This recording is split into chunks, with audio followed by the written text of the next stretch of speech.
Now, do you have a question?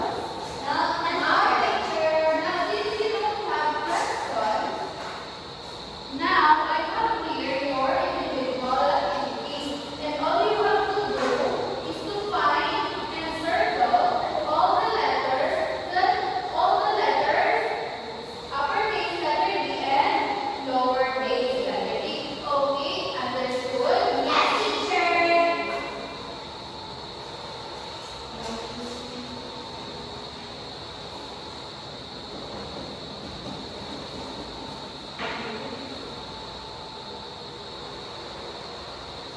Okay, are you done?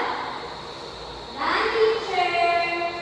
Pass all your papers and run.